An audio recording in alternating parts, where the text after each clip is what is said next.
Bago natin simulan ang kwentong ito, ay shoutout ko muna ang ating mga sabungero na mga kaibigang nakikinig. At sa lahat ng OFW na patuloy na sumusubaybay sa ating channel. Sana huwag niyong i-skip ang ating ads. Maraming salamat at simulan na natin to. Sa puntong yon, doon na naunawaan ni Manong Macario na isa lamang ang dinaanan ng bertugo. Paglabas nito, dali-dali naman itong lumapit sa maharlikang diwata upang iulat ang kanyang mga nakita sa loob ng lagusan. Mac, tama nga ang iyong hinala. Isang ordinaryong pintuan lang ang lagusan na yan na merong salamangkang nagkukubli. Wika ng maharlikang diwata, kasabay ng sinabi nito ay siya namang pagtarak ni Macario ng kanyang talibong sa harapan ng lagusan. Ilang segundo lang ang lumipas. Laking gulat noon ni Chris nang masipat niya ang mga kalansay na nakatarak at natarakan ng mga talibong.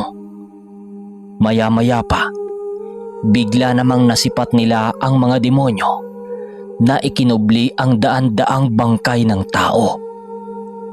Ayon kay Chris, na ang lugar na ikinubli ng salamangkero ay isang napakalaking mansyon na pinamamahaya ng iba't ibang lahi ng mga demonyo.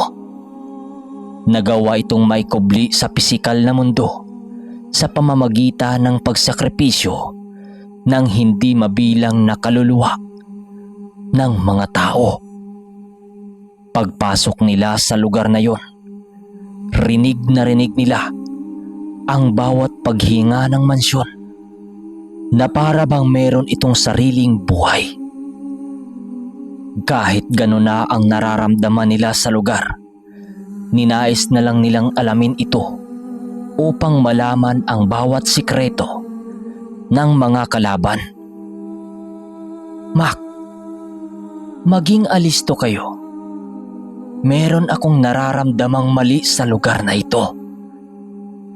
Bulong ng maharlikang diwata na kaibigan ni Manong Macario. Huwag kang mag-alala, kaibigan. Nakahanda kami. Hindi tayo dapat maging mapanatag sa lugar na ito. Dahil unang-una, pugad ito ng mga demonyo. Sagot naman ni Manong Macario. Kasabay ng pagwika nito, ay siya namang pagsuyod nito sa lugar upang kunin ang mga bagay na merong halaga sa kanila. Naghiwalay-hiwalay din sila noon sa lugar nang sa gayoy madali nilang makita ang mga bagay na nais nilang makita. At doon na nga nadapo sila Chris sa pangatlong silid ng mansyon. Habang pinagmasdan naman niya ang pintuan ng kwarto, halos hindi niya maiwasang magtaka. Dahil ang lahat ng silid sa pasilyo ay walang nakasaradong pinto. Hanggang sa doonan niya dahan-dahang binuksan ang mga pintuan at kasabay nito ang masilayan niya ng mga nilalang sa kwarto. Nang tuluyan na niyang mabuksan ang pinto, agad namang bumungad sa kanya ang isang lalaki na halos butot balat na ang pangangatawan. Meron itong nakadikit na isang papel sa kanyang dibdib na may kung anong simbolo ang nakaukit. Nang akmang lalapitan na ito ni Chris, mabilisan naman siyang nakailag dahil sa isang puwersa ng hangin na pinakawala ng nilalang. Kasabay ng pag-atake nito ay siya namang mabilisang pagsugod kay Chris. Nang makita niya ang ginawa ng demonyo, agad naman niyang tinawag ang espiritual na tabak upang masalag ang pag-atake nito.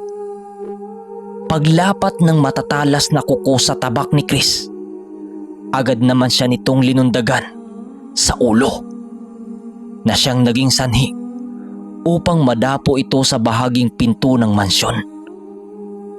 Matapos ang mga pangyayaring yun, agad namang lumapit si Manong Macario sa kanyang kinaroroonan upang alamin ang mga naganap. Pagsilay niya sa demonyo, doon niya napagtanto na ang nilalang na yun ang tagapagbantay ng lugar na kanilang pinasok. Walang nakakalabas sa lugar na ito na walang pahintulot ko. Mabubulok kayo rito, mga antingero. Wika ng matanda. Kasabay ng sinabi nito ay siya namang dahan-dahang paglaho ng kanilang kasanggang engkanto. Sa puntong yon, doon na naunawaan ni Manong Macario na tanging mga likha na lamang na merong pisikal na wangis ang pinahintulutan sa lugar. Maya-maya pa, dahan-dahan naman niyang hinawakan ang balikat ni Chris nang masipat niya ang labis na pagkabahala nito. Huwag kang maniniwala sa mga bagay na sinasabi niya, Chris. Walang ganong kaganapan dito sa mundo. Dahil tanging Diyos lamang ang perpekto. Hindi ako naniniwala na merong demonyong hamak na merong makakapantay sa kanyang dakilang gawa. Sabi naman sa kanya ni Manong Macario. Kasabay ng pagwika nito ay siya namang pagbaba ng kanyang latigo sa papag kung saan naroon sila. Patuloy lang naman yung tinitiga ng demonyo habang naghanap ng mga paraan upang matakasan nila ang lugar na pinagharian nito. Maya-maya pa, bigla namang naging alisto si Chris nang masipat nila ang pagkuha ng nilalang sa isang papel na merong nagliliwanag na simbolo. Segundo lang naman ang lumipas nang mabilisan itong ilapat ng demonyo sa kanyang katawan na siyang nagbigay ng pambihirang lakas sa pisikal na lakas at espiritual. Habang nagsisisigaw ang nilalang dahil sa umaapaw niyang kapangyarihan, tanging ang pagtitig lamang ang ginawa dito ni Manong Macario habang ngumingisi. Mukhang hindi mo yata alam kung saan ka lulugar, demonyo. Wika ni Macario. Matapos niyang magsalita ay ang dahan-dahang pagbalik ng kanyang latigo habang may kung ano itong inuusal na binibigkas. Habang dinig na dinig ito ni Chris, maging siya ay hindi maiwasang mabingi sa mga binubulong ni Manong Macario sa hangin. Maya-maya pa, bigla na lamang napaatras si Chris nang masipat niya ang isang banal na nilalang na dahan-dahang lumitaw sa likuran ni Manong Macario. Kahit anong pilit ni Chris na masilayan ang pagkakilanlan nito, hindi pa rin niya ito magagawa dahil sa lakas nitong tangan-tangan. Ang tanging nasisipat lamang noon ni Chris ay ang hindi mabilang na mga mata na naroon sa kanyang mga kamay. Isang segundo lamang noon ang lumipas. Agad namang nabaling ang atensyon ni Chris sa umiiyak na demonyo. Pagsilay niya sa kinatatayuan nito, tanging pagkagulat lamang ang kanyang nararamdaman nang makita nilang umaapoy ang buo nitong katawan. Pagbagsak ng nilalang yun sa lupa, agad namang lumitaw ang likha sa likurang bahagi ni Manong Macario. Maya-maya pa, mabilisan naman silang tumakbo papalabas ng mansyon. Nang maramdaman nila ang dahan-dahang pagguho nito, awa naman ng Diyos, nagawa naman nilang makalabas sa lugar na yon bago gumuho ang kabuuan nito. Paglabas nila, agad naman nilang nasilayan ang binib na dahan-dahang naglalaho. Mac, ramdam kong ginamit mo ang kapangyarihan ng cherubim. Ayos ka lang ba?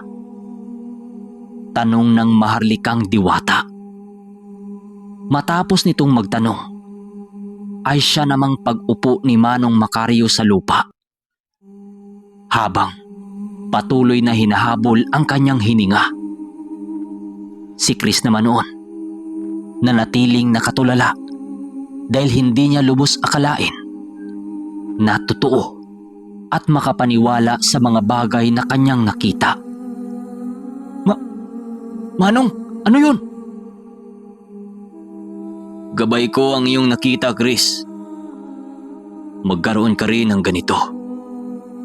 Sa oras na mapaghusayan mo ang linya ng iyong karunungan. Palagi ka lang manalangin at darating ang panahon at merong makikinig sa iyo.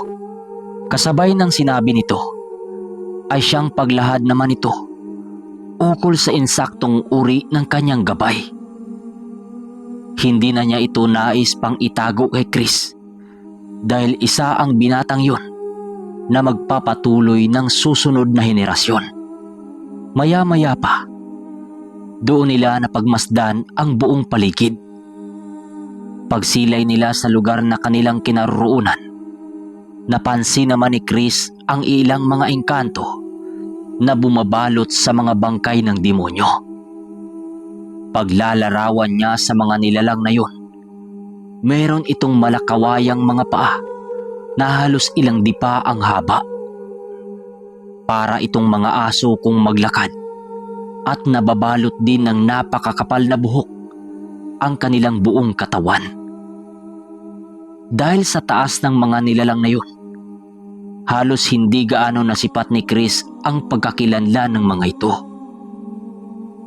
Manong, ano ho ang mga yan? Yan ba? Mga duslog yan. Isang uri ng mga engkantong kumakain ng mga namatay sa digmaan.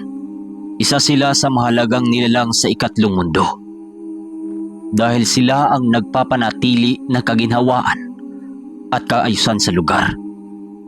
Siya nga pala, Chris. Nakarating ka na ba sa ikatlong mundo? Paliwanag at tanong ni Manong Macario. Matapos yung marinig ni Chris, tila ba may kung anong kiliti ang dumapo sa kanyang katawan dahil sa labis na pagkasabik. Kahit hindi sasabihin kay Chris ang sagot ni Manong Macario, kitang-kita sa kanyang pagmumuka ang hindi maikubling pagkatuwa. Maya-maya pa, bigla namang ibinaling ni Manong Macario ang kanilang paksa nang sa gayoy hindi na humaba pa ang kanilang pag-usap. Ilang minuto pa ang lumipas. Naantala naman sila sa kanilang kinaroroonan nang lumitaw ang maharlikang diwata sa isang puno di kalayuan sa kanilang kinatatayuan. Dala-dala nito ang kanilang kalabaw na itinali nila sa paanan ng bundok.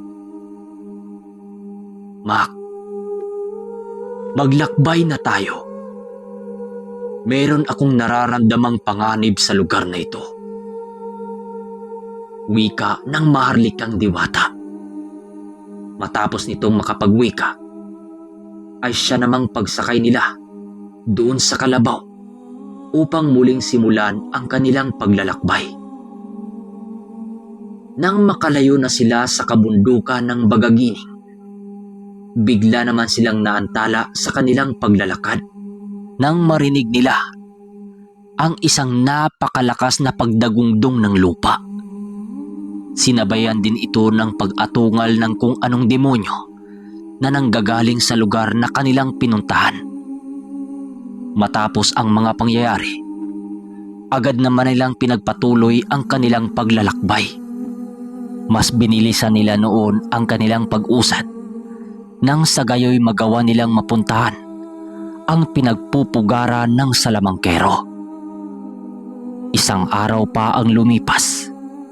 Patuloy pa ring naglalakad ang pangkat ni Manong Macario.